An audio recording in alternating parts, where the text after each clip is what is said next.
jalma-jalma anu hijrah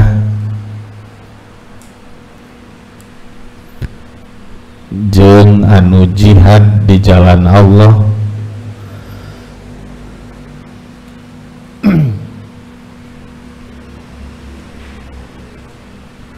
maranehna ngarep-ngarep kana rahmat Allah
manusia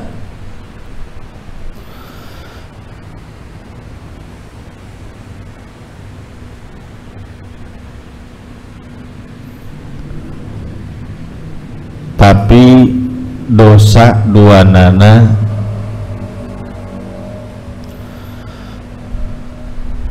leuwih gede tinimbang manfaatna.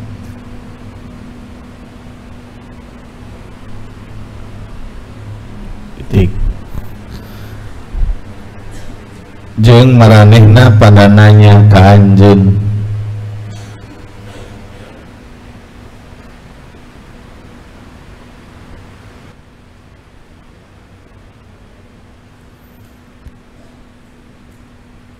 naon anu kudu dinafkahkeun.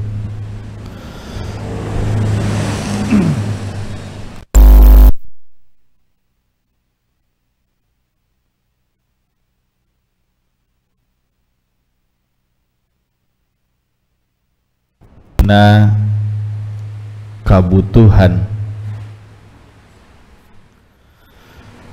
titik nya kitu Allah meretelakeun pirang-pirang ayatna ka anjeun supaya aranjeun mikir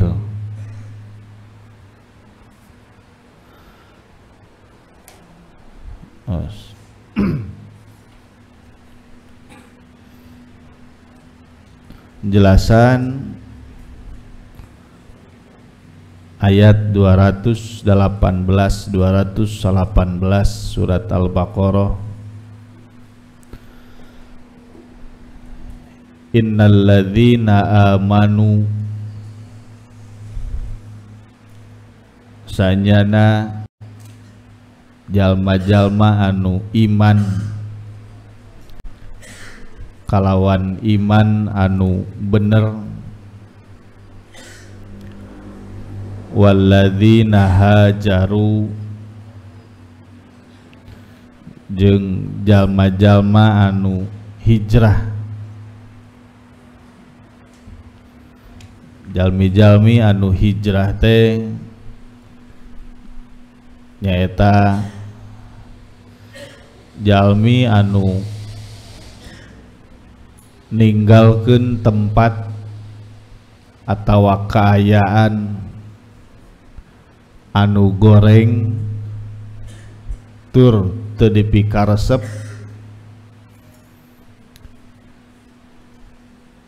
pindah kana tempat atawa kaayaan anu leuwih alus tur dipikaresep,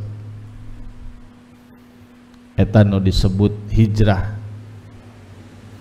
Itu anu terjadi di Rasulullah Shallallahu Alaihi Wasallam jeung para sahabat ninggalkeun tempat kelahiran kota Makkah kulantaran harita kota Makkah teu kondusif pikeun nyebarkeun agama Islam, ditambah terus-terusan diganggu ku kaum musyrik.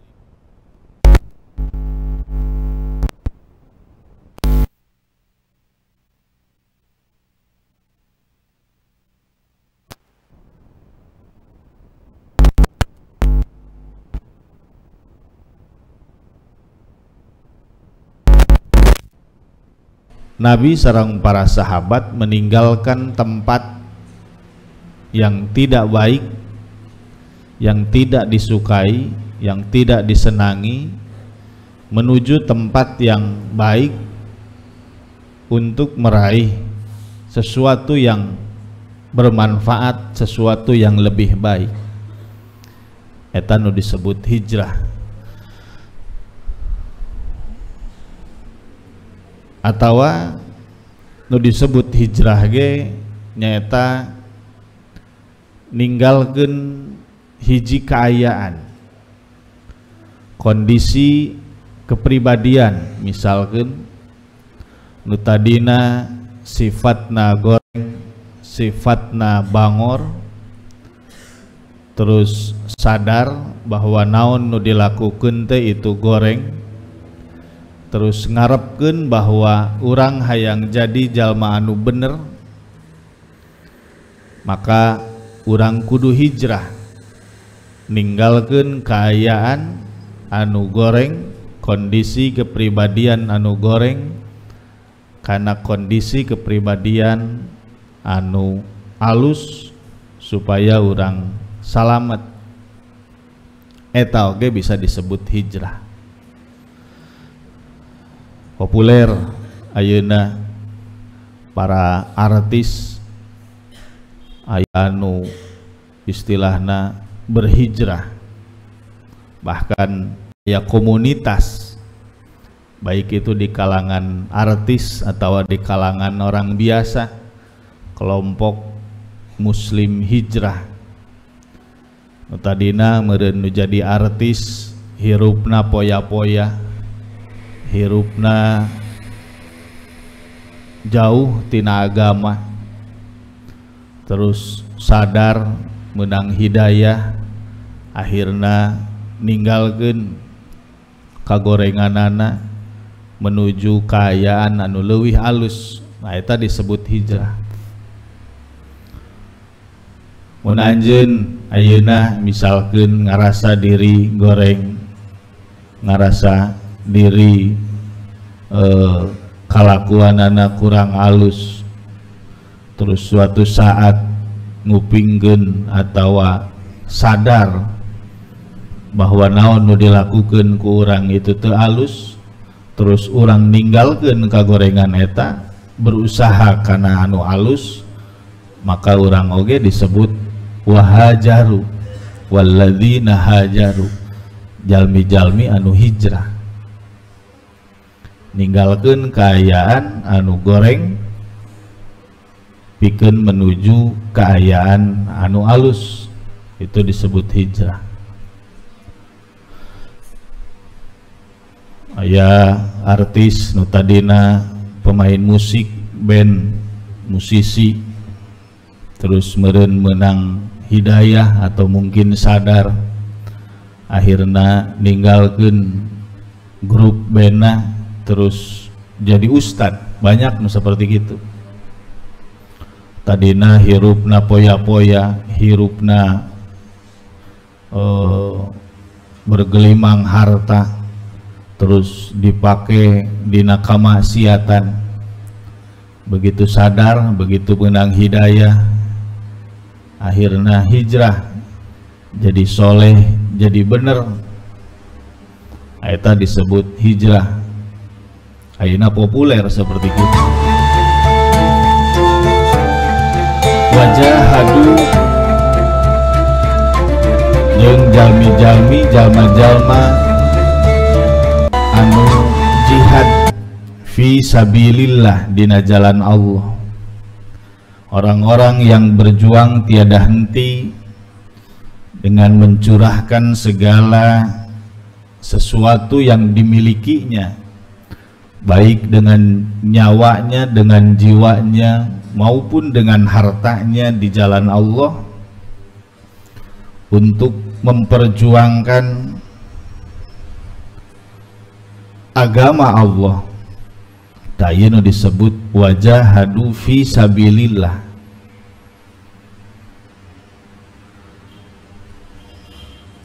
Nah, orang-orang ieu, jalmi-jalmi ieu, orang-orang yang beriman, orang-orang yang berhijrah, dan orang-orang yang berjihad, walaupun mereka ketika dibandingkan dengan orang-orang biasa telah mencapai pada titik yang lebih baik. Jalmi-jalmi nu iman, anu bener kaimanana, jalmi-jalmi anu hijrah, anu daek ninggalkeun kagorengan, kaayaan anu goreng atau tempat anu goreng demi ngameunangkeun kaayaan atau tempat anu leuwih alus. Jeung orang-orang yang berjihad di jalan Allah, tiga kelompok orang ini walaupun amalannya dinilai lebih tinggi, tetapi ulaika yarjuna rahmatallah.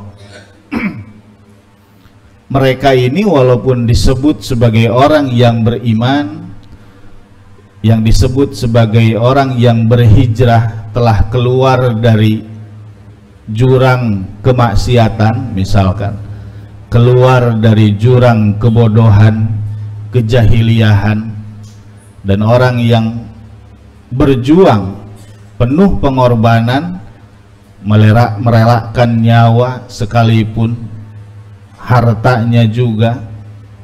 Walaupun telah melakukan itu, tetapi mereka yarjuna rahmatallah,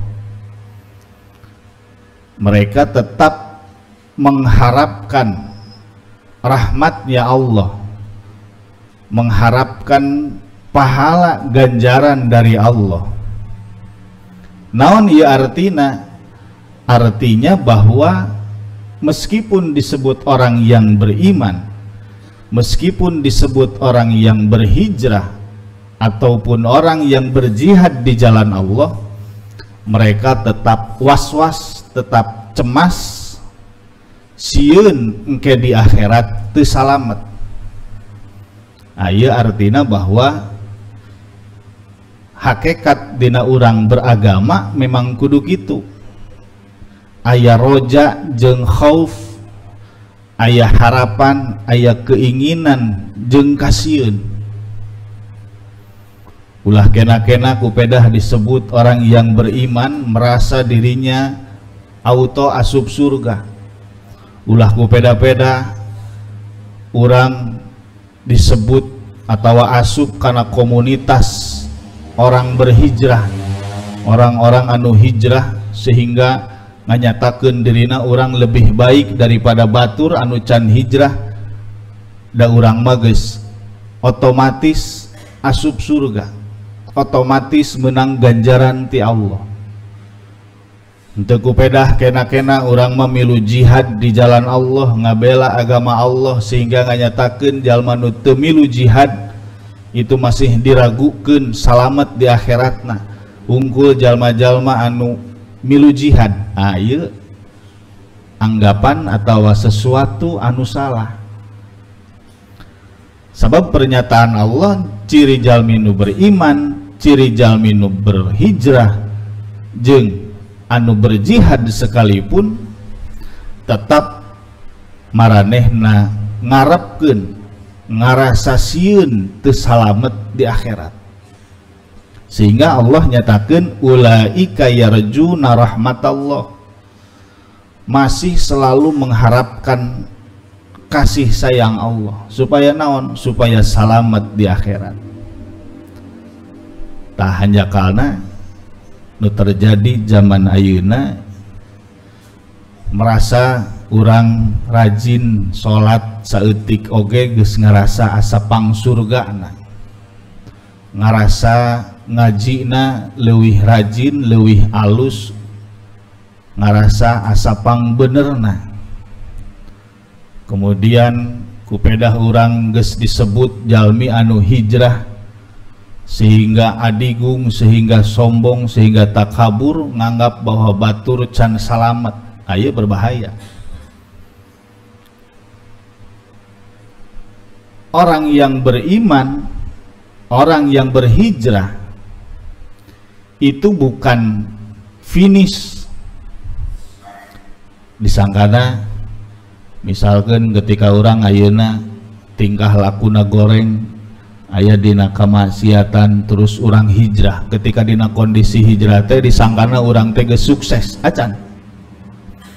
Ketika orang disebut orang yang beriman, ketika orang disebut sebagai orang yang berhijrah, itu ulah disangka orang teh geus selesai dengan urusan agama acan. Can beres salila orang hirup keneh di akhirat. Masih harap-harap cemas, nah orang teh salamet atawa henteu. Nah salat orang teh diterima ku Allah atawa henteu. Nah ngaji orang teh diterima ku Allah atawa henteu. Nah ibadah-ibadah orang teh diterima ku Allah atawa henteu. Nah harta nu dikaluarkeun ku urang pikeun jihad di jalan Allah itu diterima ku Allah henteu. Nah itu rasa khawatir, rasa sieun, ku ayana rasa khawatir, rasa sieun eta orang-orang yang beriman, orang-orang yang berhijrah dan berjihad di jalan Allah selalu mengharapkan rahmatnya Allah. Henteu adigung, henteu sombong. Ulah kupedah kena-kena jadi santri meni asa pang benerna tibatan batur anu henteu jadi santri. Memang aya kelebihan, aya kekurangan masing-masing. Tetapi jangan lupa bahwa orang tetap selalu mengharapkan rahmatnya Allah. Belum tentu salamet. Nu asup surga, jelas dawuhan Nabi bahwa Allah ngasupkeun hiji jalma ka surga itu sebenarnya lain kupedah amal anu dilakukeunana, tetapi ya karena rahmatna Allah, karena kanyaahna Allah ka eta jalma. Itu dawuhan Kanjeng Nabi. Jadi ulah disangka naon nu dilakukeun urang teh satu-satuna modal urang asup ka surga. Tapi diantara sekian banyak salah satuna ibadah nu dilakukeun ku urang, tapi nu nangtukeun yangke Allah di akhirat ku rahmat, ku kanyaah Allah ka urang. Ka surah Allah, wallahu ghafurur rahim, Allah anu maha pangampura, Allah anu maha mikanyaah. Itu maksud ayat 218. Yas'alunaka 'anil khamri wal maisir. Dina ayat 218 ketika harita umat Islam di zaman Nabi ngejalankeun amalan-amalan Islam, ajaran-ajaran Islam. Lalu kemudian muncul pertanyaan yas'alunaka 'anil khamri wal maisir. Saur sapalih riwayat pertanyaan ieu muncul ketika harita Abdullah bin Jahas ya dina ayat anu kamari itu nyandak harta rampasan perang anu eusina lolobana itu khamar, lolobana itu minuman keras. Lah minuman keras eta jadi pertanyaan anu jadi harta rampasan perang. Ieu kumaha statusna? Maka harita umat Islam naroskeun ka Kanjeng Nabi, yas'alunaka 'anil khamri wal maisir. Wahai Nabi, kumaha hukumna khamr, naon hukumna khamr, naon hukumna maisir, judi. Ari khamr teh minuman anu berpotensi ngamabokeun. Dina kitab-kitab fikih khamr itu didamel tina perasan atau naon simpanan cairan anggur jeung korma, itu bisa dijadikan khamr. Tetapi ayeuna lain unggul tina anggur, lain unggul tina korma. Anu matak memabukeun lain itu unggul. Maka khamr di dia berkembang maknanya bukan hanya minuman saja yang memabukkan, minuman yang berpotensi memabukkan, tetapi juga termasuk makanan atau apapun yang dapat memabukkan. Ngelem ke aibon, disedotan terus aibon, ngefly we, terus seserian sorangan, celakatakan sorangan, rimaneh kunaon, ieu ngefly kunaon, mabok kunaon, lem aibon, teu keren, mabok ku lem aibon, itu bisa asup karena khamr. Sesuatu makanan, baik makanan ataupun minuman yang berpotensi untuk memabukkan sedikit ataupun banyak, bisa ngamabokeun atau henteu ketika diinum. Karena ya jalma beda-beda, aya nu nginum itu langsung mabok, aya nu nginum itu biasa-biasa henteu. Jadi khamr di dia lain alkoholna anu disebut khamr, tetapi potensi ngamabokeunana anu disebut khamr, anu disebut arak, anu disebut minuman memabukkan, didinya aya potensi walaupun sumbernya bukan tina alkohol.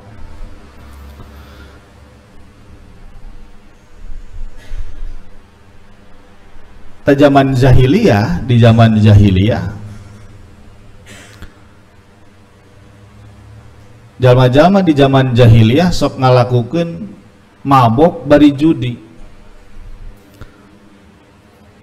nginum khamr nyebari maisir. Ari maisir teh tina asal kata yasir, anu gampang, sesuatu anu gampang. Maksudna neangan duit, ngameunangkeun duit ku cara anu gampang, walaupun didinya aya unsur untung-untungan, tapi orang menangkun duitna ngan saukur strategi, teu kudu ripuh, teu kudu macul, teu kudu gawe, teu kudu loba mikir. Nah, itu mendapatkan uang dengan cara mudah, asal kata tina yasir tadi, sehingga disebut maisir, disebut judi. Main kartu sahanu eleh, maka kudu dibikeun duitna sok sabarahaan, sok 1000-an, termasuk lamun ayam pertandingan bola sok sabarahaan, grup mana nu meunang sok 1000-an,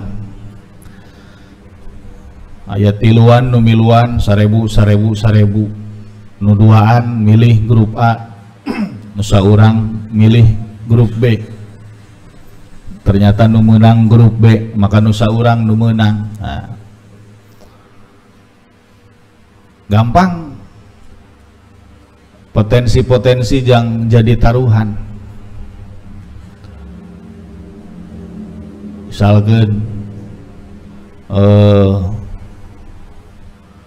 naon ngalungkeun panah, atau misalkan mun baheula ngalungkeun ieu naon kenteng geuning naon disebut gatrik atau naon sok aya make duit, atau lamun sok ningali aya nu main catur terus taruhan saha nu eleh 1000-an 10.000-an nu eleh kudu ngaluarkeun duit pikeun ka nu meunang, itu disebut judi. Bahkan bahaya ku santri, hati-hati dijadikan taruhan saha nu ngawuruk ngaji, sok 1000-an saha aya nu ngawuruk ngaji tafsir. Bahaya, itu kaasup kana maisir. Lah urang geus teu boga duit jigana ya lumayan ya santri lamun ditarik sok 1000-an urang taruhan saha ieu nu ngawuruk ngaji tafsir. Bahaya, itu maisir, mendapatkan uang dengan cara mudah. Ieu ngaganggu. Maka harita anu masih rame keneh, walaupun harita Islam telah ada, Nabi telah ada, tapi masih muncul pertanyaan, kumaha hukumna khamr jeung judi ya Rasul? Maka Allah nurunkeun ayat ieu, kul saur Allah parentah ka Kanjeng Nabi, wahai Rasul, wahai Muhammad, jawab itu pertanyaan umat, fihima ithmun kabirun, dina khamr jeung maisir aya dosa anu gede, wa manafi'ul linnasi, jeung aya pirang-pirang manfaat pikeun manusia. Nah, berarti aya dua ya, aya dosa gede jeung aya manfaat dina khamr jeung maisir. Memang harita ari di Arab cuaca itu ngan musim panas jeung musim dingin. Ketika musim dingin bisa sampai turun di bawah 10 derajat, belasan 15 derajat, akan bisa turun di bawah 10 derajat. Itu tiris. Taminuman anu matak ngahaneutkeun kana awak da harita mah can aya bandrek jeung bajigur, akhirna aya khamr, aya perasan tina anggur anu difermentasi. Nginum eta awak jadi haneut. Dalamun harita aya tukang bandrek jeung bajigur mah yakin kana eta, dan harita can aya. Komo aya tukang gorengan jeung pisgor maka pan wah para sahabat teh meuli di pisgor, meuli gorengan bala-bala, ngopi, kenaon euy ngopi, kenaon tiris ya ngopi ya, naon rokona jarocok, nah, can aya. Jadi aya keneh sebagian, bahkan sebagian sahabat aya keneh ketika turunna ayat ieu. Aya keneh anu masih meminum khamr. Memang aya manfaatnya, yaitu diantarana judi harita itu aya keneh manfaat. Jadi harita di zaman jahiliyah aya sebagian jalma anu ngalakukeun judi, terus hasil judina itu dibagikeun ka kaum fakir miskin. Orang taruhan, orang judi balap onta harita mah, balap onta atau balap kuda atau aya gulat tinju mun ayeuna, terus ngayakeun judi. Tah aya sebagian anu ngalakukeun judi eta terus hasilna diberekeun ka jalma anu ngabutuhkeun. Nah, maka jawaban Allah anu ditunjukkeun ka Kanjeng Nabi, kul fihima ithmun kabirun wa manafi'ul linnas, bahwa dina khamr jeung maisir aya dosa anu gede nya deui aya manfaat pikeun manusia. Can beres ulah nepi ka eureun dina ayat ieu, wa ithmuhuma akbaru min naf'ihima. Tetapi dina khamr jeung maisir dosana itu leuwih gede tinimbang manfaatna. Memang aya dosa jeung manfaat, tetapi lamun ditimbang-timbang antara dosa jeung manfaat, ieu khamr jeung maisir leuwih gede keneh dosana tinimbang manfaatna. Tina khamr anu bisa ngahaneutkeun kana awak. Tidak semua orang anu bisa narima kana ayana khamr dina awak. Aya jalma anu langsung kolaps, aya jalma anu langsung bahkan teu kuat. Jadi hanya sebagian orang anu bisa anu kuat nginum khamr jadi penghangat badan. Nu saterusna tina judi. Ketika hasil judi dibagikan kanu ngabutuhkeun, tapi tidak semua mendapatkan, fakir miskin narima karena hasil judi eta. Mungkin sebagian dimanfaatkan, piraku menang hese-hese nu diberekeun ka batur meureun saeutik. Nah maka saur Allah nu diajarkeun ka Rasul pikeun ngajawab pertanyaan umat harita, wa ithmuhuma akbaru min naf'ihima. Dosana leuwih gede tinimbang manfaatna. Maka dina ayat ieu lamun dirunut dina Al-Qur'an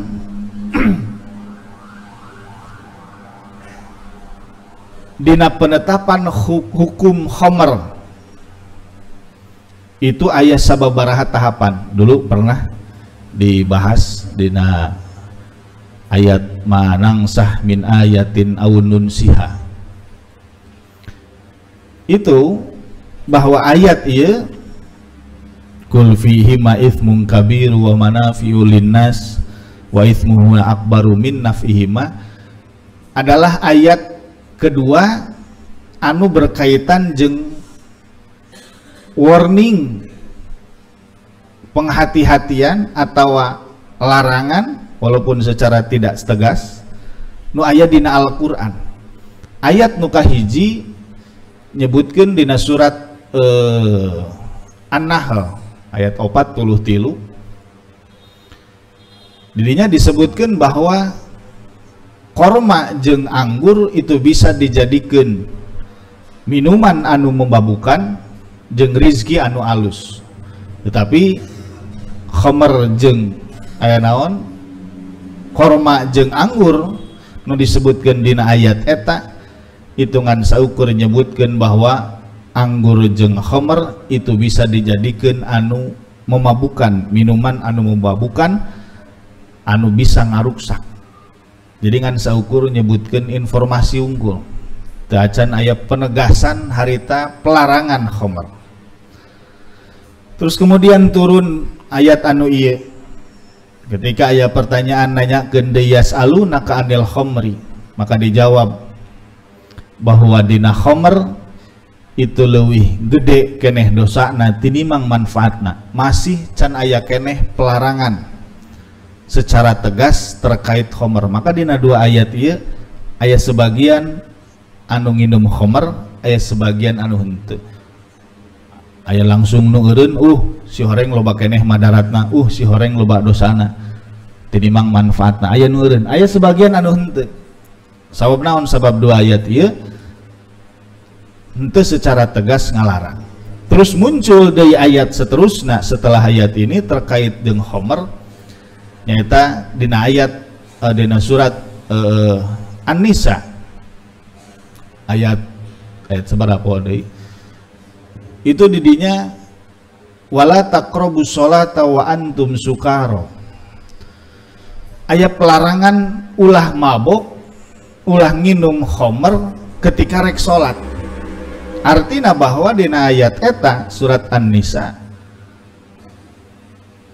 ayat secara tegas melarang meminum khamr, tetapi dina kondisi keayaan tertentu, nyaeta dina ketika sholat. Jadi mun keur sholat ulah ka mabok, ulah ka minum khamr, berarti can tegas keneh secara syariat.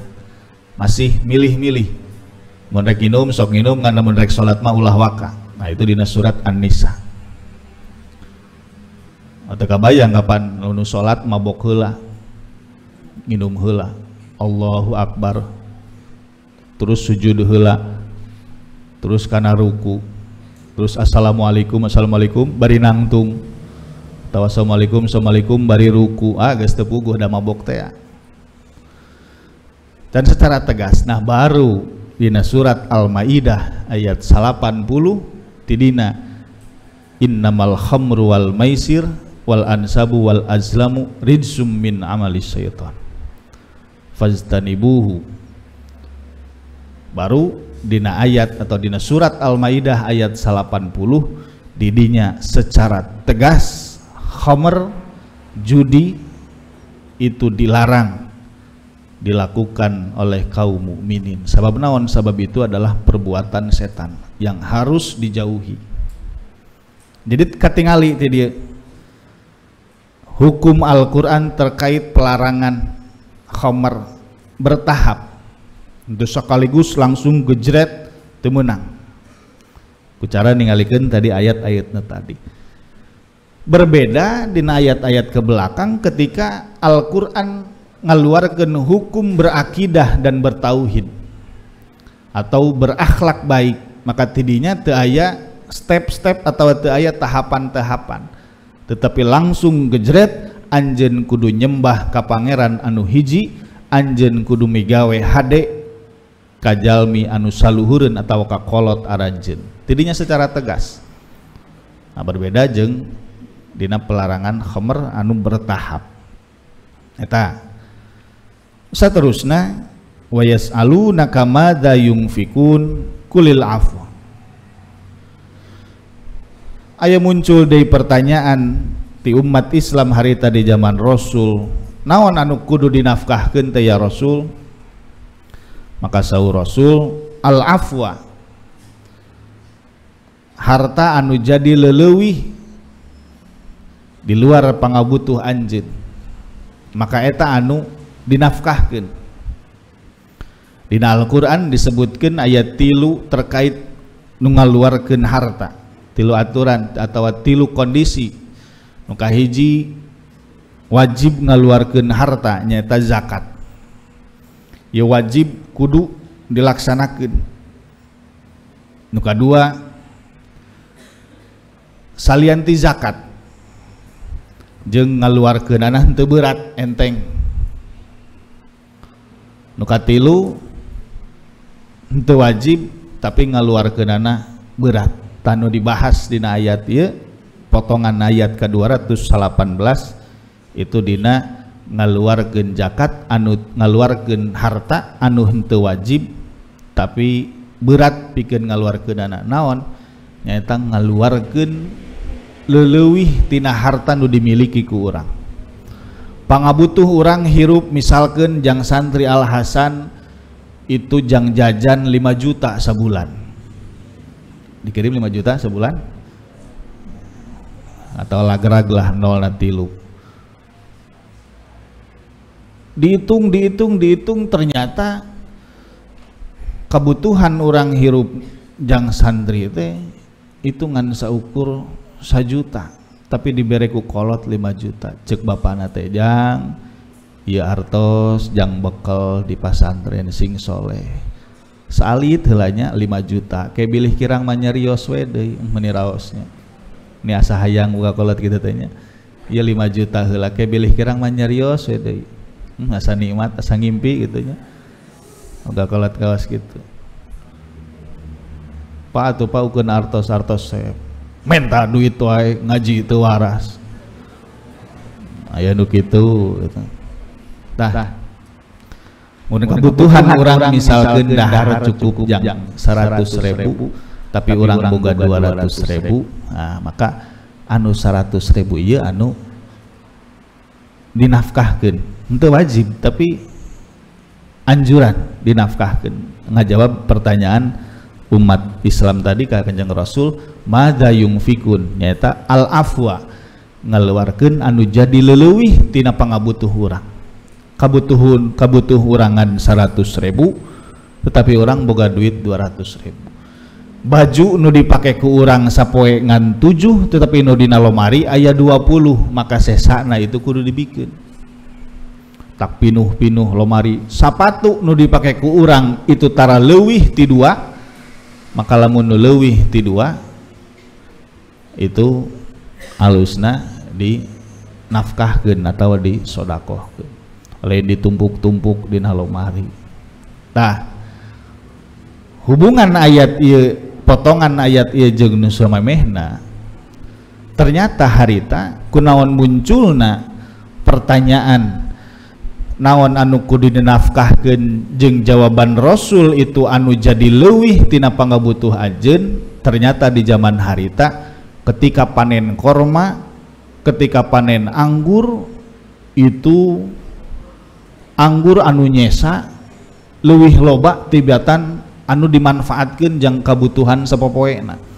Korma anu nyesa leuwih loba tibatan kabutuhan sapopoena. Anu akhirna dibikeun henteu, didahar henteu, akhirna anggur diperes caina terus dijadikeun inuman, nya kitu deui korma dikaluarkeun caina, difermentasi sehingga ngaluarkeun cai, sehingga muncullah kusabab kelebihan harta eta muncul kebiasaan nginum anggur, nginum khamr anu ngamabokeun tadi. Kupedah naon? Kupedah leuwih dipake dahar da geus cukup korma anggur loba keneh nyesana, dijieun we jang inuman.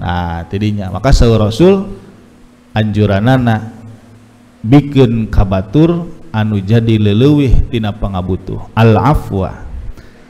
Maka jelas ti dieu kadzalika yubayyinullahu lakumul ayat la'allakum tatafakkarun. Jelas ieu ayat-ayat Allah anu pertela, maka ujung-ujungna adalah la'allakum tatafakkarun, anjeun kudu bisa mikir. Mikir tina naon? Mikir tina bahwa nginum khamr jeung judi itu madaratna leuwih gede tinimbang manfaatna. Mikir bahwa naon anu dimenangkeun ke di akhirat, udagan urang ke di akhirat ulah nepi ka kaelehkeun ku kabutuhan urang di dunia, bahwa ladang ke urang di akhirat oge kudu jadi pikiran urang ayeuna di dunia, henteu wungkul mikiran di dunia. Maka di akhir ayat kunaon disebutkeun la'allakum tatafakkarun fid dunya wal akhirah wa yas'alunaka 'anil yatama. Shadaqallahul azim.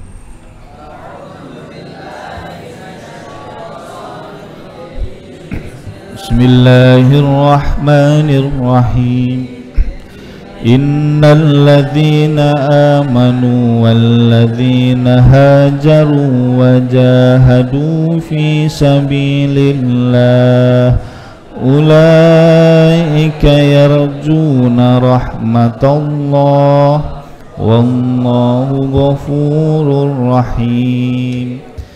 Yas'alunaka 'anil khamri wal maisir qul fihima ithmun kabirun wa manafi'u linnas wa ithmuhuma akbaru min naf'ihima wa yas'alunaka madza yunfikuna qulil 'afw kadzalika yubayyinullahu lakumul ayati la'allakum tatafakkarun.